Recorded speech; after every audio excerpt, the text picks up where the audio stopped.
예, 안녕하십니까. 이제 7.4절에 메소드 상속과 오버라이딩, 그죠? 메소드 상속과 오버라이딩에 대해서 우리가 배워보도록 하겠습니다. 예, 중요한 개념이죠. 우리가 6장에서 이미 클래스를 배울 때 오버로딩에 대한 개념은 배웠어요. 오버로딩, 오버라이딩. 이거 뭐 헷갈리기도 하는데, 자, 오버로딩은 한글로 표현하면 뭐라 그랬죠? 오버로딩은 6장에서 모르시는 분은 다시 가서 강의를 들으세요. 자, 중첩이라고 이야기를 했습니다. 그래서 오버로딩은 뭡니까? 다시 한번 정리하면 같은 클래스 내에 같은 이름의 생성자나 메소드를 사용하는 행위. 생성자를 두 개 쓸 때는 생성자 오버로딩, 메소드를 쓸 때는 메소드 오버로딩, 뭐 이런 용어로 우리가 표현을 했어요. 자, 같은 클래스 내에 같은 이름의 생성자나 메소드가 있어야 되기 때문에 매개 변수의 개수와 타입은 반드시 달라야 됩니다. 매개 변수의 개수와 타입이 똑같으면 그건 에러죠. 그죠? 같은 클래스 내에 똑같은 형태의 메소드가 두 개 있으면 그건 어떤 걸 그러면 수행을 하라는 얘기입니까? 그건 에러입니다. 그렇기 때문에 오버로딩의 개념은 반드시 달라야 된다. 자, 그렇게 됐을 때 우리는 어떻게 그놈이 수행된다 그랬어요? 그놈의 그 메소드에 대한 매핑이 매개 변수의 타입과 개수에 의해서 이루어진다 그랬죠? 타입과 개수가 맞는 메소드가 수행이 되죠. 자, 그러한 개념을 뭐라 그랬어요? 일종의 다형성, 폴리모피즘의 개념을 제공하는 이러한 퓨처다는 얘기죠. 그 다음에 이제 이번 절에서 배울 게 바로 오버라이딩입니다. 오버라이딩을 한글로 표현하면 치환이다. 이제 이렇게 표현할 수 있어요. 중첩은 말 그대로 위에 또 하나 쓰는 거고, 치환은 기존에 있던 걸 드러내버리고 거기에 대치하는 이러한 개념의 용어라고 보시면 되지요. 자, 그래서 여기서 보면 상속관계에 있는 클래스들 간에 여기서 보시면 그러면 도대체 오버라이딩이 뭐냐? 상속관계에 있는 클래스들 간에 같은 이름의 메소드를 정의하는 행위. 자, 두 개의 클래스가 이렇게 상속되어 있다 이거죠. 그러면 이 클래스는 이걸 다 상속받겠죠. 상속받아야 되는데도 불구하고 여기서 선언된 메소드와 똑같은 것을 여기서 선언했다는 얘기죠. 그럼 이게 상속이 되겠냐 하는 거죠. 물론 이때 매개 변수와 개수의 타입은 똑같아야 돼요. 그래야 같은 거죠. 매개 변수의 타입과 개수가 틀리면 서로 다른 메소드로 볼 수밖에 없어요. 그래서 여기 보면 이 오버라이딩이 되려면 조건이 뭐예요? 매개 변수의 개수와 타입이 반드시 같아야 오버라이딩이죠. 그렇지 않으면 오버라이딩이 아니에요. 그럼 이런 경우는 어쩔 때 쓰이느냐 이거죠. 이런 경우는 여기 보시면 기존 클래스의 메소드 구현 부분만 약간 변화시켜서 새로운 클래스를 생성할 수 있다. 자, 이러한 장점이 있는데, 자, 우리가 한번 생각을 해보죠. 어떤 클래스가 있어요. 메소드가 한 200개 있어요. 근데 그 중에 하나의 메소드의 기능만 이게 조금 내가 원하는 기능이 아니에요. 요 기능, 요 이름으로 그대로 쓰고 요 기능, 요 안에 로직만 조금만 틀리면 돼요. 자, 이럴 때 어떻게 해야 될까? 이 클래스를 고칠까요? 이 클래스 소스 내나 해가지고 그걸 고쳐 쓰냐는 얘기죠. 그렇게 할 수는 없죠. 그러니까 어떻게 해요? 이 클래스로 상속을 받아요. 상속이 되면 상속을 받고 그 메소드 하나만 여기다 쓰는 거죠. 그러니까. 그럼 다른 놈은 다 상속되겠죠. 200개 중에 199개는 상속이 되고 그 하나의 메소드만 똑같이 하고 로직을 내가 원하는 대로 이제 기술하는 거죠. 그러면 어떻게 돼요? 치환이 돼버린다는 얘기예요. 여기서 상속된 거는 이것에 의해서 대치가 돼버리는 이러한 개념이죠. 그러면 이 클래스로부터 객체를 생성해서 그 객체에게 그 메시지를 보내면 어떻게 되겠습니까? 이 메소드가 수행되는 거예요. 그죠? 자, 그러한 개념이죠. 굉장히 유용하겠죠? 그래서, 오버로딩과 오버라이딩은 객체 지향의 주요 개념인 이 폴리모피즘이라고 하는 개념을 이렇게 구현하는 그러한 요소들이에요.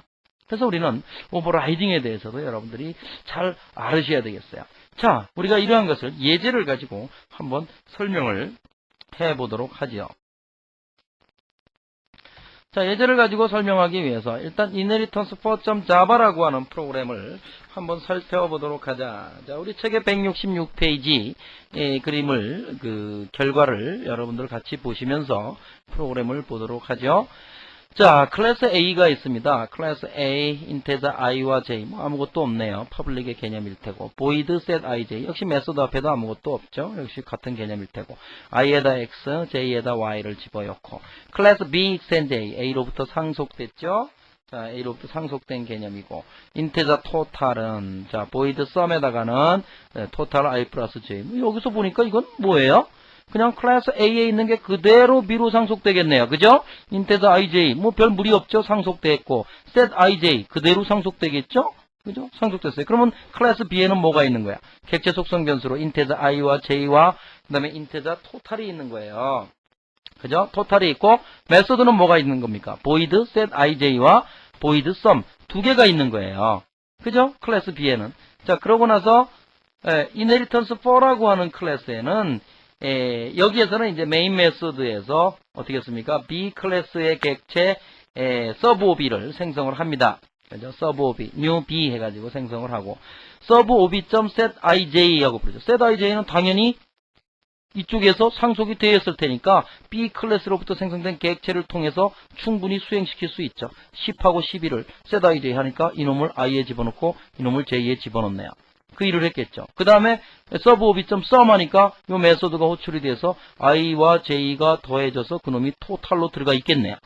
토탈은 인테자 토탈 이래가지고 앞에가 퍼블릭이에요. 그럼 이 객체를 통해서 이 변수에 직접 접근할 수가 있어요. 그래서 서브 오비.total 그죠? 서브 오비.total 그 값을 찍어봐라 그랬어요. 그럼 두 수의 합계는 뭐가 나오겠느냐? 22가 당연히 나오게 되겠죠. 여기서는 지금 오버라이딩을 보여주려고 하는 것이 아니고 메소드가 이렇게 상속됐다라는 것을 보여주는 예제입니다. 아시겠죠? 자, 쉬운 예제니까 넘어가 보도록 하고 그 다음에 override exam 1.java라고 하는 프로그램이 있습니다. 자, 이 프로그램을 우리가 잘 보시면 재미있는 프로그램입니다. 자, 클래스 A가 있어요. A가 있고 거기엔 void show string str 하고 매개 변수가 있네요. system.out.println 그 str 값을 찍어라. 자, 이게 좀 길으니까 옆으로 하고 str 값을 찍어라. 요걸 찍고 상위 클래스의 show 메소드 수행 찍고 str을 찍어라. 클래스 B extend A 그래서 상속을 받았는데 여긴 void show가 있다는 얘기죠. 그래놓고 system.out.println 하위 클래스의 show 메소드를 수행해라. 자, 이런 메소드예요. 재미있는 것은 자, 두 개는 분명히 상속 관계인데 위에 show 메소드와 아래 show 메소드 이름이 똑같습니다. 그런데 뭐가 틀려요? 매개 변수가 틀립니다. 이건 오버라이딩이 아니에요. 그럼 어떻게 되겠습니까? show 메소드는 그대로 상속되죠. B에.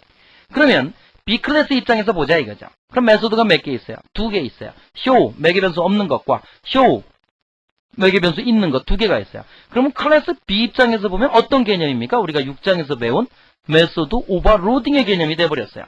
그죠?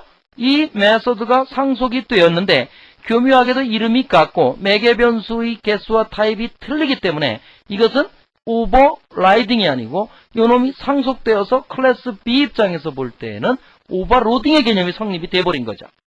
그러니까 어떻게 해요? 다른 클래스에서 B over new B 해가지고 over라고 하는 객체를 생성했어요. 그래서 over.show 하고 매개 변수를 주면 당연히 이 메소드는 어떻게 찾아간다 그랬어요? 요 매개 변수를 보고 스트링이구나. 스트링이니까 뭐야? 요 놈이겠죠. 요 메소드가 수행이 되는 거야. 그죠? 요 메소드가 수행이 되는 거예요. 그럼 뭐가 찍혔어요? 거기 보면 상위 클래스 메소드 show 그죠? 수행 그래놓고 알기 쉽게 해설한 자바 요 놈이 찍혔죠. 그렇죠? 그 다음에 void show, 아니, void가 아니고 over.show 하면, over 객체에서 show 메소드는 얘가 show를 두 개 갖고 있는데 하나는 매개 변수가 있고 하나는 매개 변수가 없는 거니까 매개 변수가 없으니까 당연히 요 메소드가 수행이 되겠죠. 그래서 하위 클래스의 메소드 수행. 이 프로그램에서 보여주려고 하는 것은 뭐다? 메소드가 상속이 되면서 뭐가 됐어요? 오버로딩이 되는 개념을 보여준 것입니다. 그죠? 자, 이것을 이용을 해서 뭔가를 또 해도 되겠죠? 그렇죠? 자, 어떤 클래스가 있을 때 그 클래스의 이름은 메소드의 이름은 그대로 쓰면서 왜냐면 기능이 똑같으니까 그러면서 매개 변수가 하나 더 붙은 거를 나는 하나 더 만들고 싶다. 그럼 어떻게 해? 상속받고 하나 더 붙은 거 만들어 놓으면 끝이죠. 그죠? 그러면 결국에는 오버로딩의 개념 다 상속되니까 다 선언한 것이 되는 이해되셨죠? 자, 이렇게 해서 이런 프로그램을 또 살펴봤고 반드시 수행시켜 보도록 하십시오. 이번에는 override exam 2라고 하는 이 프로그램을 한번 살펴보도록 하죠.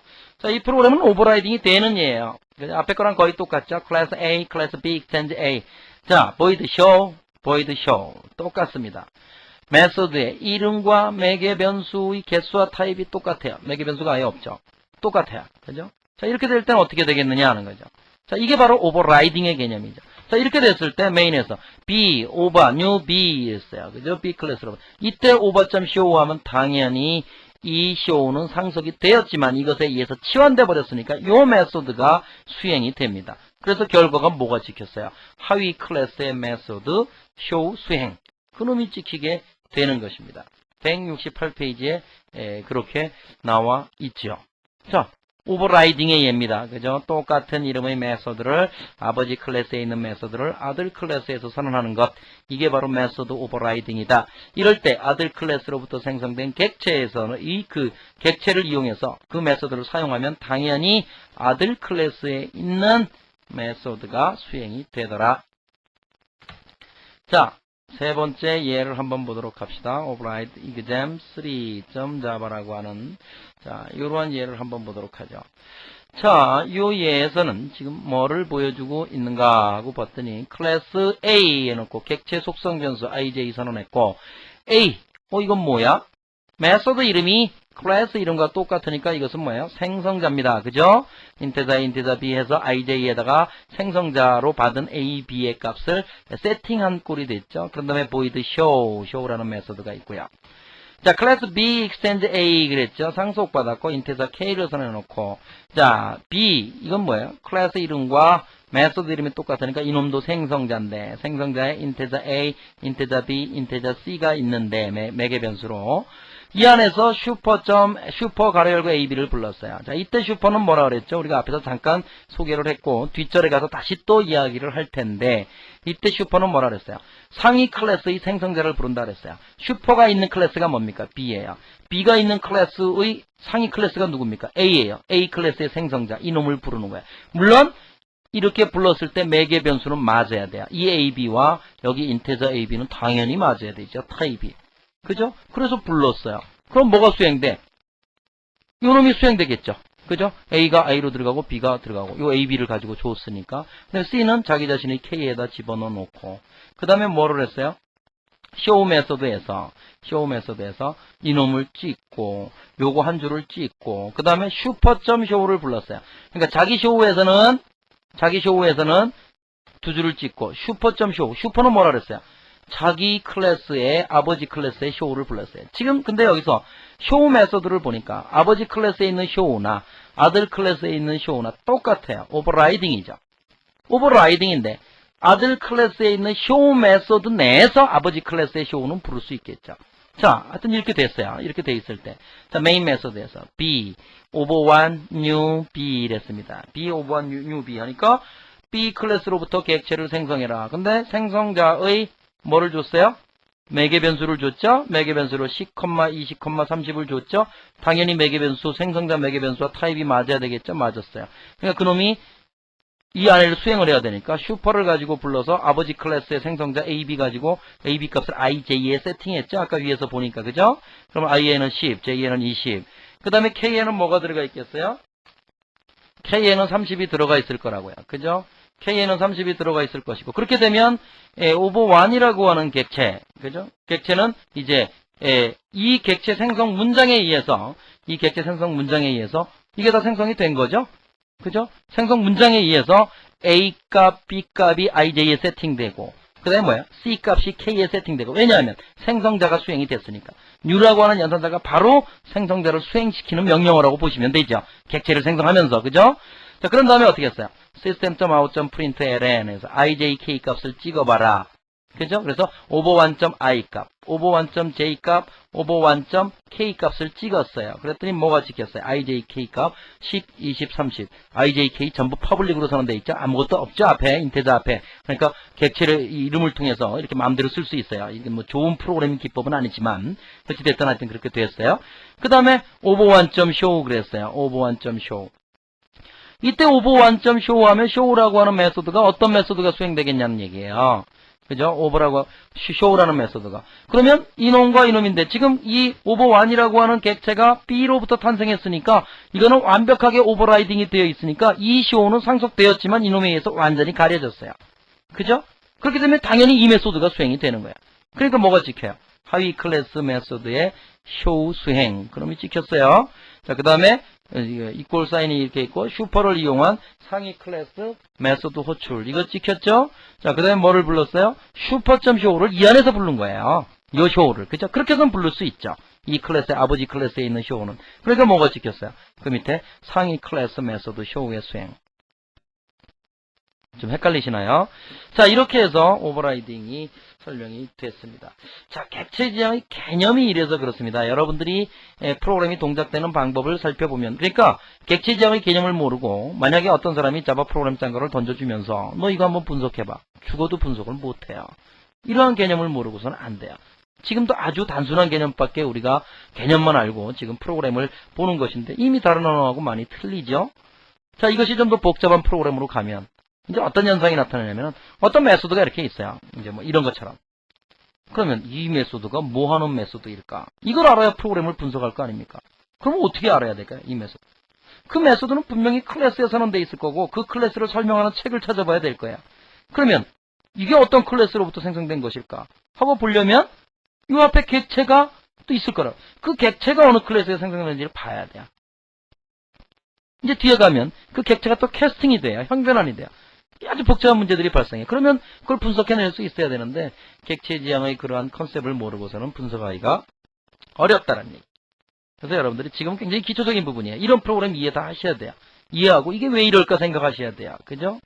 자, 그러면서 가능하면 책에서 다양한 예제를 구성을 하려고 노력을 했습니다. 그러니까 그런 부분을 여러분들이 꼭 참조를 하셔서 완벽히 이해를 하셔야 될 것입니다. 예, 7.4절의 강의를 끝내고 7.5절의 상속과 생성자에 대해서 다시 말씀을 드리도록 하겠습니다.